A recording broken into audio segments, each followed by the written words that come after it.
アマカノ2です。はい、どうも、おじさんです。ということで、今回からアマカノ2やっていきたいと思います。アマカノ。いやー、もうすごいね。もう、これを見ただけでもうなんかすごい、バインとボインが、すごいことになっとるね。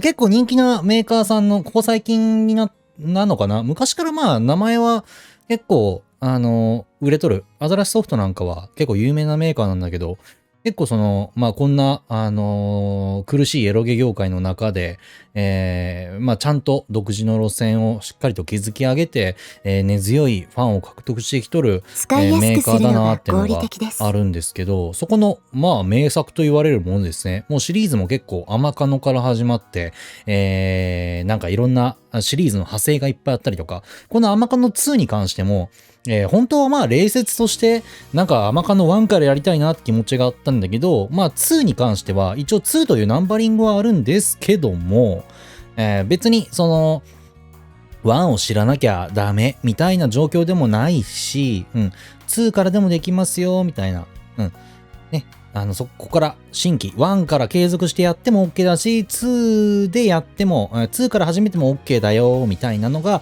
ありますんで、まあ今結構アマカノ2プラスだったっけな、なんか追加要素が、あるものが出ましたので、今年やったっけな、去年やったっけな、出たんですよ。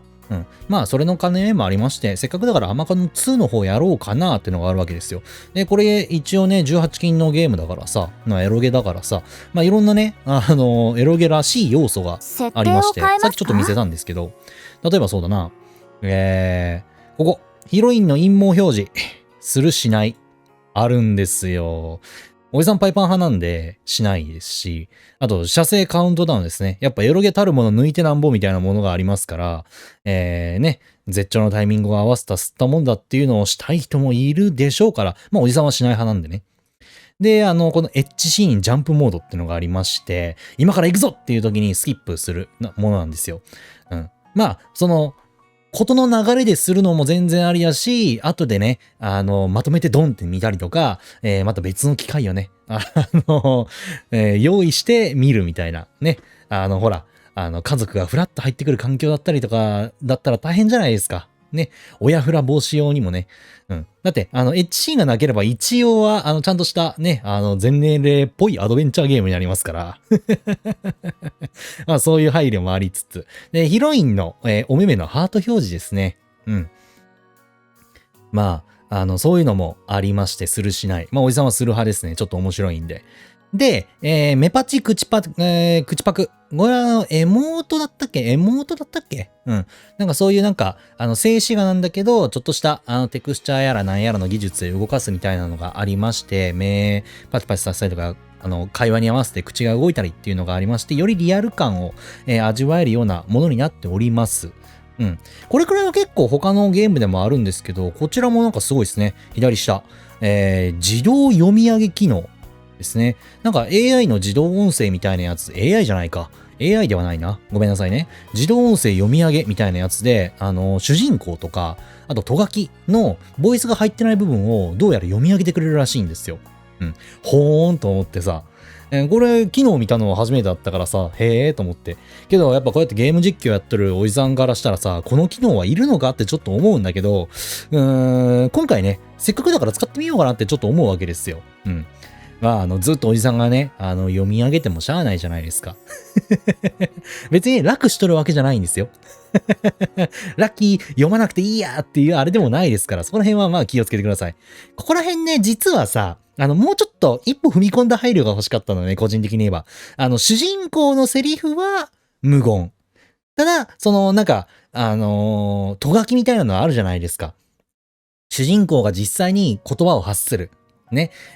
ものと、あと頭の中で思うっていうのがあるじゃないですか。それは分離して欲しかったなっていうのがありますね。まあ、ものすごい手間がかかるんで、それするくらいだったら、主人公をフルボイスにせえやっていう話になるから、そこら辺はまあご愛嬌ということで、制作のお金もかかりますから、そういうのやるとね。もう、だって何万字みたいなテキストをね、全部やらなあかんわけですから。そこら辺だったら、主人公 CV 俺くんとして、ね、まさに私がやってるような感じに、うまいことできて、ね、とがきの部分は、負担を軽減という形でやるのも、まあ、可能性の一つとしてはあるんじゃないかなっていう。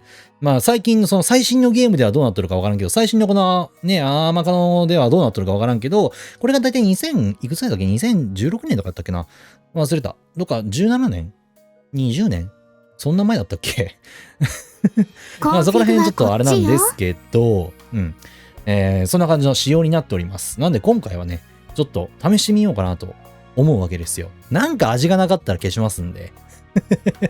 まあ、おじさんの負担がだいぶね、半分以下になりますから、まあ楽ではあるんですけど、それでなんか作品が崩れたら、本末転倒なんで、いやもうすごいっすね。バインド、ボインが、本当にすごい。いや、この塗りのね、感じもね、やばい。これだけで一本動画になりそう。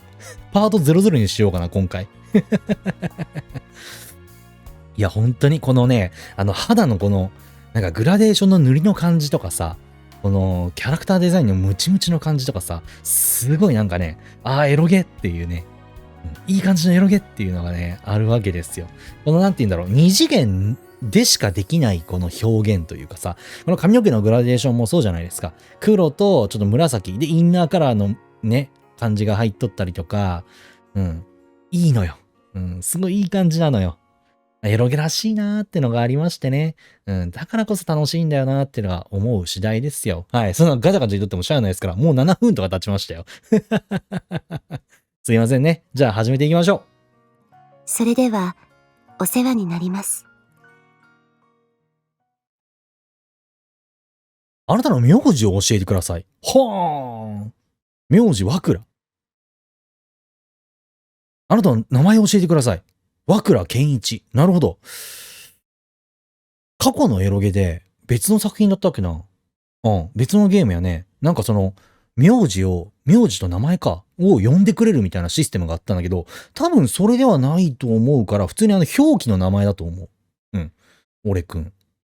でも、おじさんはおじさんだし、どうしようかな。本名でやっても嫌だし。恥ずかしいし。かといってなんか、せっかくの機能だから、余すことなく使いたいからな。どうしよう。決めた。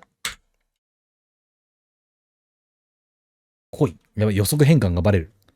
名字を恋にして、で、名前を、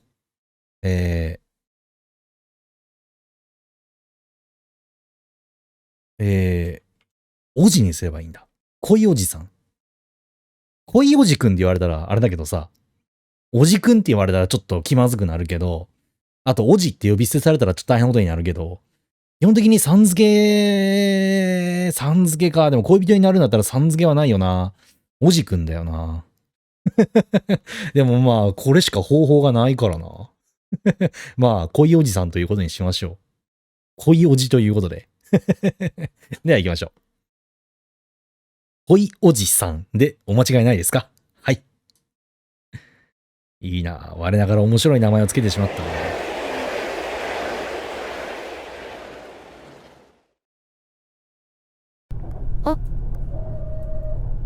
祖父母の家から帰る新幹線の中、読んでいた小説から顔を上げ、窓の外を見る。女かい。使いやすくするのが合理的です。でもあれなんだよな。なるほど。女キャラクターの音声あり、男音声あり、AI の自動読み上げは、自動読み上げの性別変更はできないね。まあ、体験版だからこれ本当は製品版仕様変わっとくかもしれんけど、そこら辺はまあ仕方ない。仕方ない。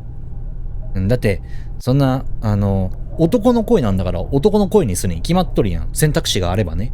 ないから女の声になっとるわけで。まあそこら辺は、なんかメーカーさんの都合を組んであげようよっていう優しさが必要だよね。でもこれいいな。おじさんの動画、英語字幕やっとるんで、それの絡みで、ね、どうしても、あれですから、字幕、AI 自動なんか翻訳みたいなのでやっとるから、おじさんの滑舌の悪さとか、漢字の読み間違いとか、そういうのが誤変換されまくったりするのよ。だからまあ自動音声だったらおじさんよりも精度が高いから、海外の人も見やすいんじゃないかなっていうのはちょっと今思いましたね。では行きましょう。ほぼ、なんかオートプレイみたいな感じになるから途中でちゃちゃいっぱい入れますんで、気に食わん方はご自分でプレイしてください。では行きましょう。列車は次の駅へ止まるために減速を始めたところだった。そのため、景色をはっきりと見ることができる。赤、黄、橙。暖色系に衣替えした山々。今年はいつもより色づくのが早いらしい。そのせいだろうか、シルバーウィークは終わったのに、車内はほどほどに混んでいた。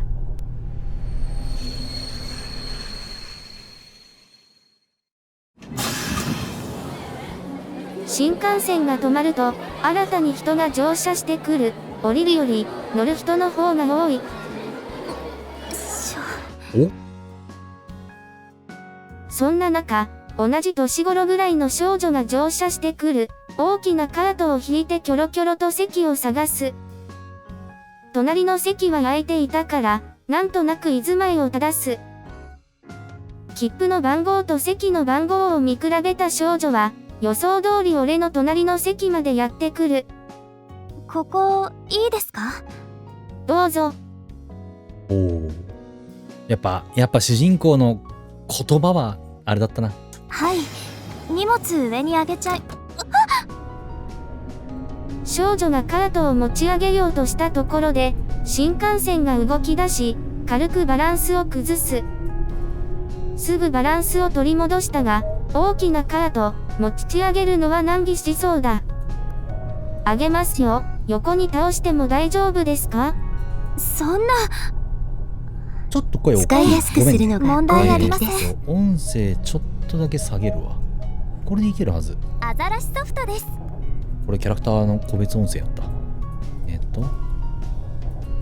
多分これくらいでいけるはずなんだよな。そんな。そうやな。よし。少女は一瞬ためらったが、押し問答をしても周りに迷惑になると思ったのか、素直に任せてくれた。音が割れなけりゃいいのよ。ありがとうございます。いえいえ。俺が荷物をあげると、少女が丁寧に一礼する。長いポニーテールが動きに合わせて揺れた。少女が座ると、それ以上会話はない。別になんということもない。ただの隣り合った人としておのおの車内での時間を過ごすのみ。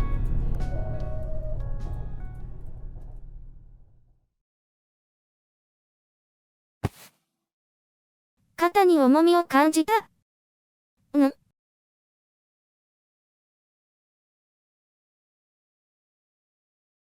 お？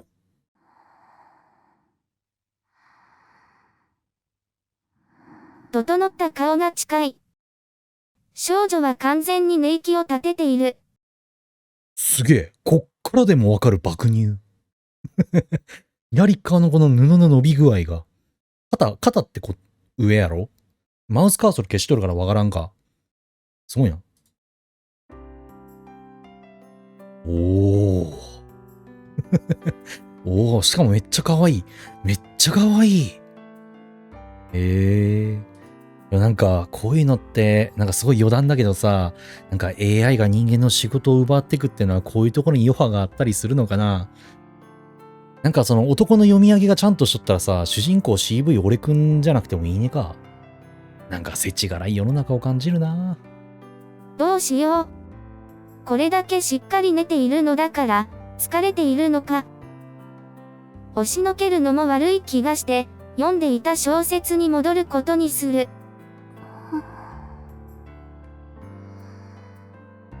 戻ることに。心音がドキリと一段高くなる。心臓から吹き出された血液が熱く身体に広がっていく。肩越しにどうしても感じる重みやぬくもりにどうしたってドキドキしてしまう。文字を視線の端で追いながら寝息を立てる少女を見る。やはり俺と同じぐらいの年頃だろうか。とはいえ、寝顔はもっとあどけなく見えた。コンフィグはこっちよ。待てよ。速度できる速度。オート速度違う。メッセージ速度違う。読み上げ速度は変更できない。はい。了解。理解把握承知。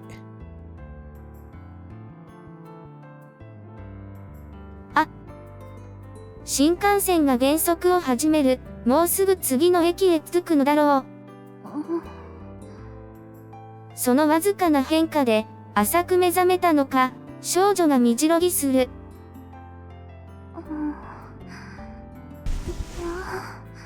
かわいい。寝ぼけているのか、いやいやをするように、おでこを俺の肩にぐりぐりとこすりつけてくる。ちょっと。あでやかな黒い前髪が揺れ、甘い香りがする。待った、さすがに困る、いろいろ。寝た。あ、また寄りかかって寝た。やっぱり、どうしよう。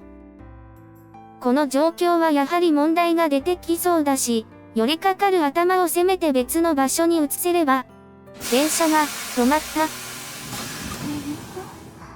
駅、着きましたけど、大丈夫ですか？努めて平静な声を出す。終点だから。おう。まだ寝ぼけ目で、ぼそっと言った少女だったが、次第に目覚めてきたのか、瞳を23度しばたかせて俺を見る。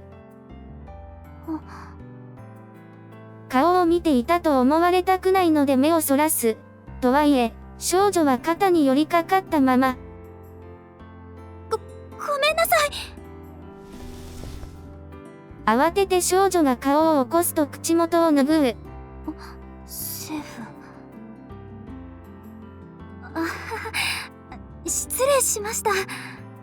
もっとやっててもええんやで。いえ。それ以上言う言葉もなく、俺は窓の外を見る。気配から察するに、おそらく少女は居住まいを正している。なんとなく、視線を感じる気がする。俺も、背筋を伸ばしてしまう。すみません。少女の声に思わず視線を向ければ、車内販売のお姉さんに声をかけたらしい。ホットコーヒーいただけますか？言った後で、俺にも視線を向けてくる。あなたもいかがです？え？ご迷惑かけたようなので。いや、別にいいですよ。でも、その方が私もすっきりしますし。それじゃ、ブラックで。気が晴れるのならばと、提案に甘えることにした。はい。ブラック2つ、いただけますか？パッと笑顔を見せ、コーヒーを2つ買う。そして1つを俺に渡してくれる。ごちそうさまです。いえ、暑いので気をつけてください。お、甘カフェって書いてある。カップに。いいね。受け取ったコーヒーを一口飲む。苦味と酸味の隙間から、ほのかな甘みを感じられた。なんとなく視線を合わせる。わわ。気まずいというほどではないものの、なんとも言えない空気が流れている。コーヒーは美味しいのに、味わいきれない緊張感といったところだろうか。ああ、お疲れなんですか？いえ。はい。あまり慣れていないもので。棚の上に置かれたカートに少女が一瞬目をやる。新幹線の旅がですか？白露島で新幹線が通ったのは数年前だから、乗ったことがない人もいるかもしれない。まあ、いろいろですね。実は私、家出してきたんです。おう。なんて言ったらどうします？何？家出だったら、そうですね、ひとまず。出席日数のこと、心配します。我ながら、パッと思いついたのは、ずいぶん間の抜けた心配だった。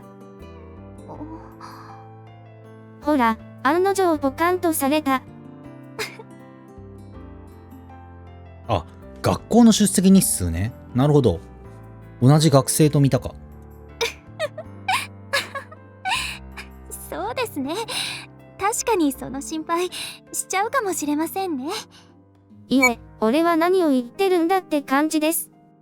そんなことないですよ。面白い考えだと思います。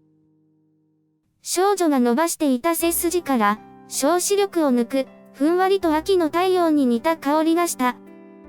あなたも学生さんですか？ええ、学園2年です。ああ、やっぱり同い年なんですね。そんなにかしこまらなくても大丈夫ですよ。幾分リラックスした調子の提案に、俺も肩の力を抜く。それじゃ、遠慮なく、君も話しやすい形にしてほしい。ここは押し問答をするところでもないだろう。はい。と言っても、私はあまり変わらないかもしれませんが。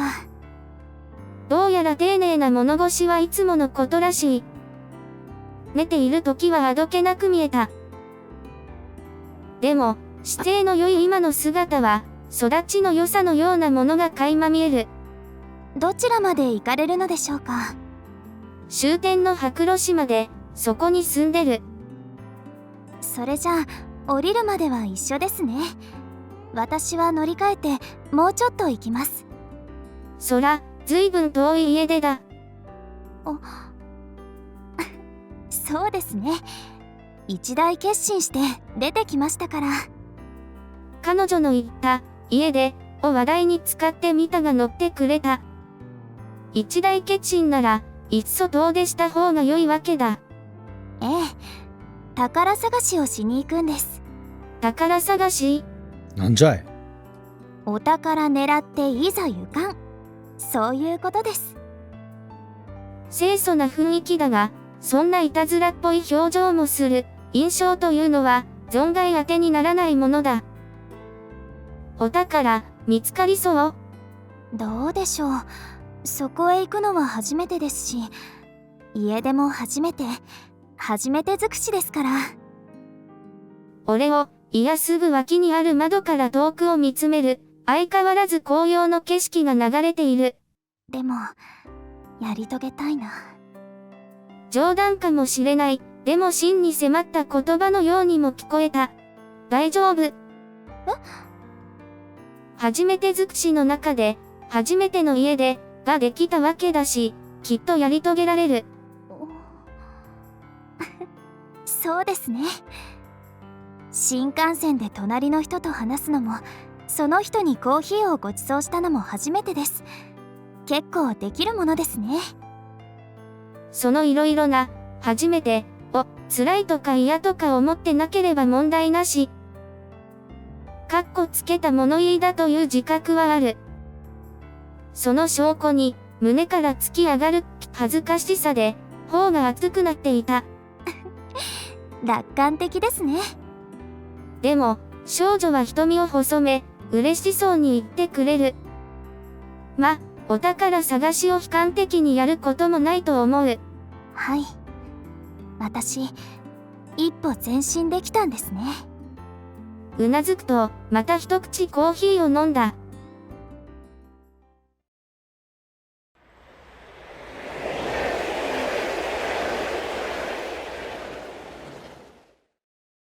綺麗やな。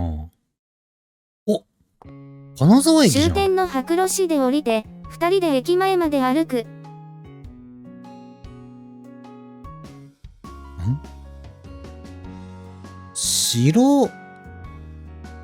白鷺駅なんだな、これは。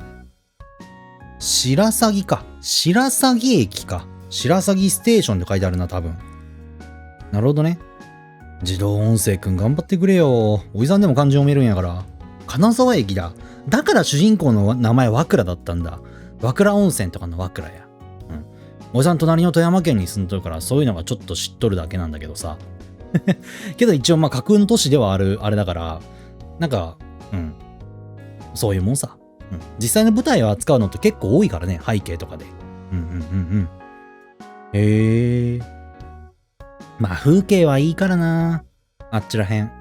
それでは私はこちらですので。でかっ。でかっ。すごいやん。天空の城ラピュタのシータみたいな上着着とるやん。なんかこんなんじゃなかった？肘とかのとこがボーンってなってる。あれ髪きれい。あとめっちゃ可愛い。やばいよな。この可愛さやばいよな。えぐいよな。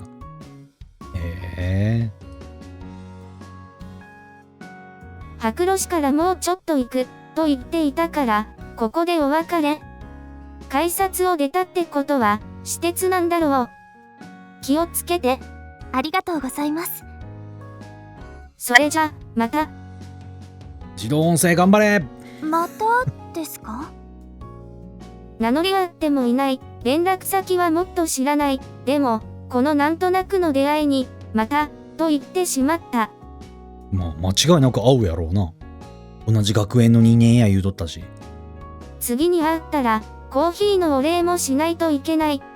私のお詫びなんですから、お礼はおかしいです。じゃ、楽しい旅の時間へのお礼、なんて、どうだろう。すごいな。どんどん出てくるな。ナンパの才能あるね、主人公。あ、今思い出した。シータが着とったのこれズボンだ。ズボンだったね。ドーラのズボン借りて、こんな感じだったな。上着じゃなかった。よう考えてみたら。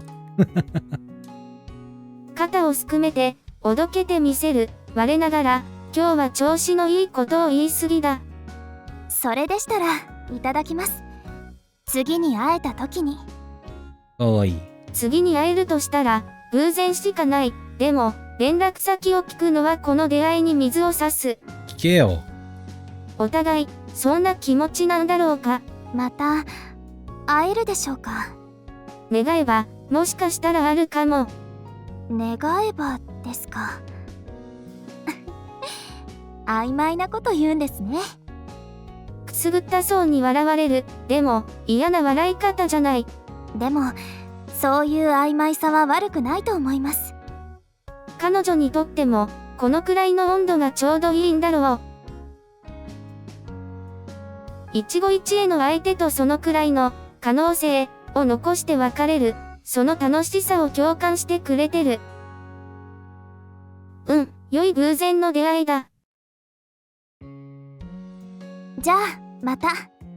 また。丁寧に一礼すると、カートを引いて去っていく。それを見送り、こちらも家路に着く。家までは、ここから歩いて20分ほどだ。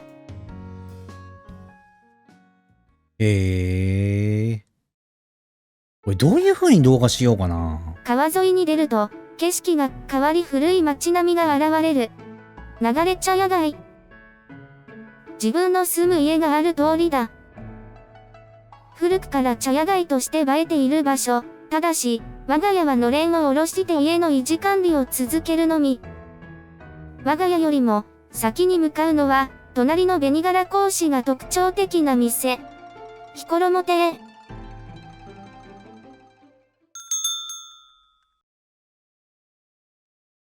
おお。いらっしゃい。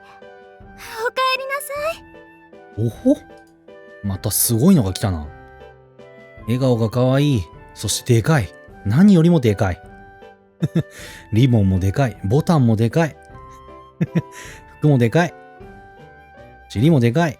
乳もでかい。んだこれは。すごいな。あと、すげえ和風の建物なのに中洋風なんだね。コーヒーまで運んで。ただいま、姉さん。姉さん。パッと笑顔を見せてくれたのはつまち千歳。昔から隣に住む姉のような人だ。あ、ような人がびっくりした。長旅、お疲れ様。姉さんと恋をして、姉さんと恋をするのかと思った。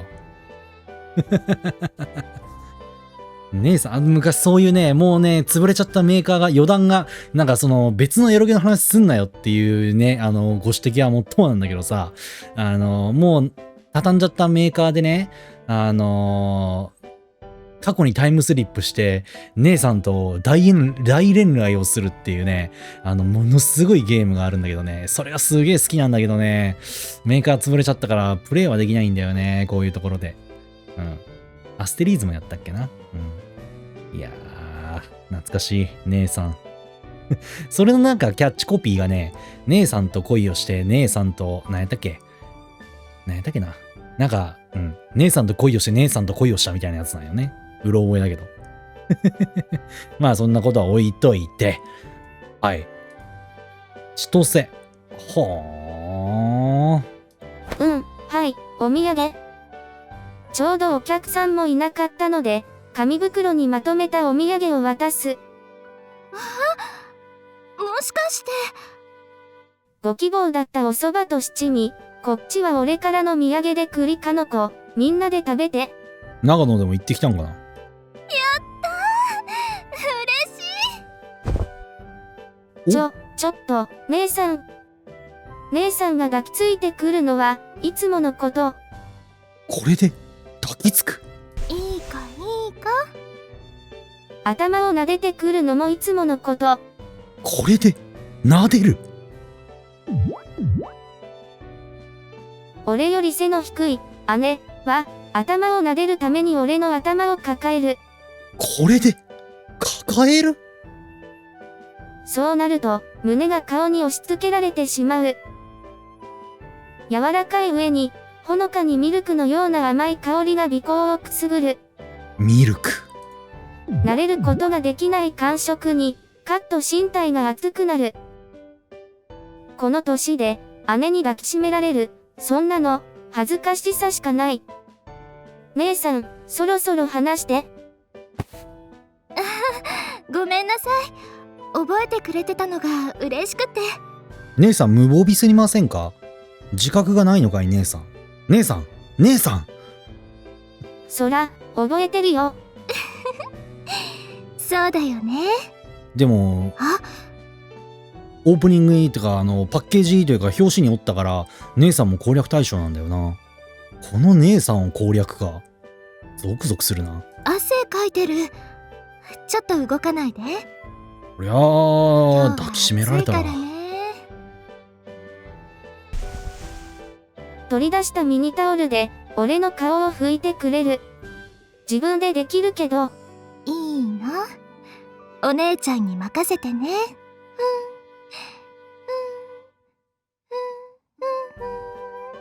なんだか嬉しそうだ。姉さんは昔から世話好きなところがある。弟分に何かしたいと思うらしい。歩いてきたら少し汗ばんじゃうよね。喉乾いたでしょ？お茶飲んでく？いや、荷物を置きたいし、帰るよ。そっか。それじゃあ今のうちにお夕飯に食べたいものを聞いておかないと。海の甲がいいな。海の幸ね。海なし県の山の中にいると新鮮な魚介類が恋しくなる。あ、なるほど。舞台というかモデルは金沢、石川県だけど一応海なし県っていう設定はあるんだ。なるほどね。そう言うと思って昆布締めを買ってきてあるの。タイだよ。めでたい。ありがたい。大変いい返事。お任せあれ。それじゃ、また後で。いつも姉さんと一緒に夕食を食べる。これもいつものこと。昔からある俺の日常の一コマだった。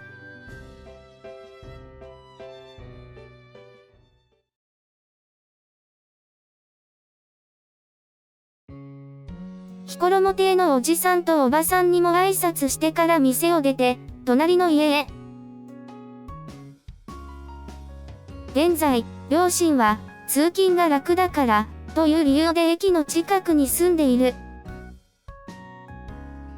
学園に近い場所なので、俺はこの家を管理しつつ一人暮らしだ。あれ？あれ？そう、一人暮らしをしている。なんで空いとるん？今日まで泊まりで外出していたから、戸締まりはしたはず。なのに、開く。さらに、玄関に見慣れない靴がある。しかも、俺の部屋から物音もしている。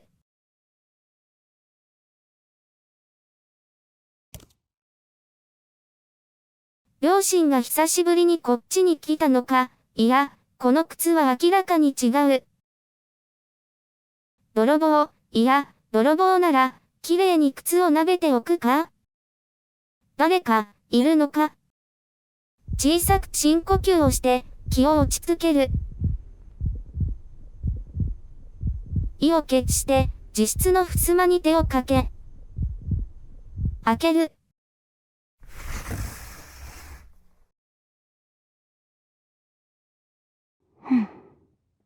綺麗、でけー。すげえ。これが3人目か。表紙の奥におったムチムチの子や。ははー。これがなんで部屋におるん？なんで？戸を開けると、少女が茶机の上に置いた電子ピアノの鍵盤を叩いている。ヘッドホンをつけているからか、音は聞こえない。ピアノが趣味なんかな？アザラシソフトって書いてある。長い黒髪に涼しげな視線。スラッとしたスタイルも相まって、美人と表すのがふさわしい少女。クール系だね。見知らぬ少女。見知らぬ少女。電子ピアノも、茶机も、この少女も、部屋から浮いて見える。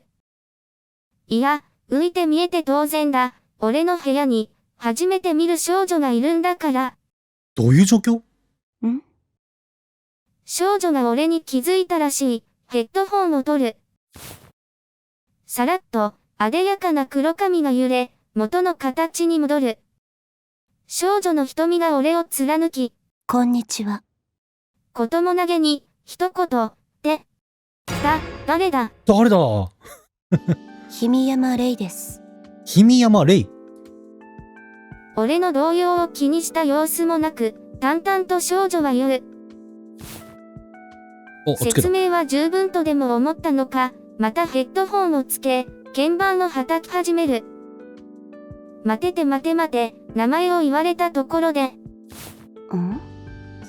氷見山レイですよ。何その、氷見山レイですよみたいな言い方何？初対面だと思うんだけど。多分そうだと思います。でも、氷見山です。なんか有名なピアニストとかそういう、あれ？いや、だから、氷見山？氷見山。氷見山？聞き覚えのある名字だ。お隣富山県の地名だね。氷見。それって、母さんの？なるほど。母の旧姓が、氷見さんだったはず。はい。あなたのいとこです。いとこ？母方の親戚とは、あまり交流はない。でも、おじに同じ年頃の子がいると聞いたことがある。これを生むおじさんって何？これを世界に生み出すおじさんの遺伝子何？やばいだろ。これを生み出すおじさんの遺伝子、おじさんおばさんの遺伝子やばくね？これを生み出すって。だとすると、この子がその10枚。いとこ。わけがわからない。いろいろ聞きたいことがあるんだけど。確かに。はい。氷見さん。レイで構いません。レイさん。レイさん。年下ですから、さん付けしなくていいですよ。わかった。年かなのか、見た目だけだと、よくわからない。とはいえ、10枚を名字で呼ぶのもなんだか変な感じだし、素直にうなずいておこう。それじゃ、レイ、どうしてここにいるんだ？電車と歩きです。鍵を開けて入りました。あ、なるほど。なるほど。それじゃあ、レイ、どうしてここにいるんだ？なるほどね。電車と歩きです。鍵を開けて入りましたと。どうしてっていうのは行動じゃなくて、why？なぜなんだよな。なぜここにいるんだ？ではなく、ここに来た経緯を聞いたのと勘違いしたわけだ。なるほど、アンジャッシュ。いや、そういう意味じゃなくて、なんで、鍵を持ってるんだ。そういうことね。おばさんからもらいました。これからお世話になりますので。お世話にお世話に？同じ反応してしまった。はい。今日からこの家に住まわせていただきます。これが両親のいない一人暮らしの童貞男子学園2年生の家に？おーい。いとこだけどさ。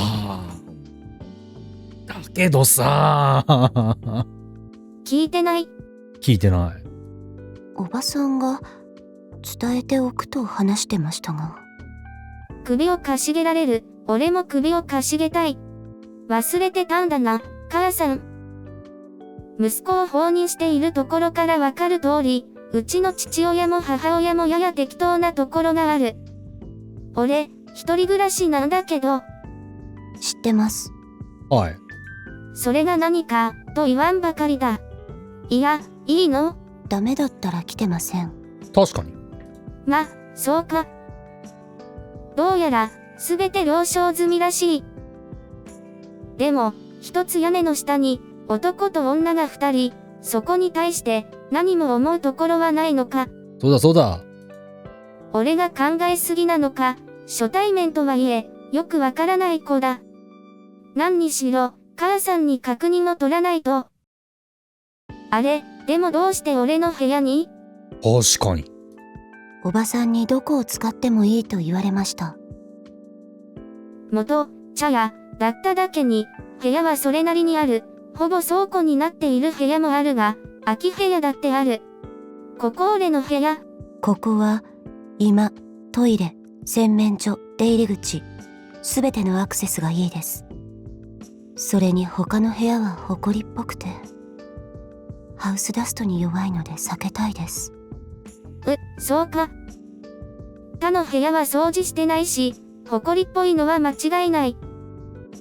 体調のことを言われてしまうと、他の部屋に行けとも言いにくい。わかった。ひとまずここでよい。問題は山積みだが、仕方ないとうなずく。合理性を理解できる方でよかったです。合理的かどうかはやや疑問があるけど。次の休日に空き部屋を大掃除。それまで俺は、適当な部屋か居間を使う。掃除後、そっちに行ってもらうよう、相談する。よし、これで行こう。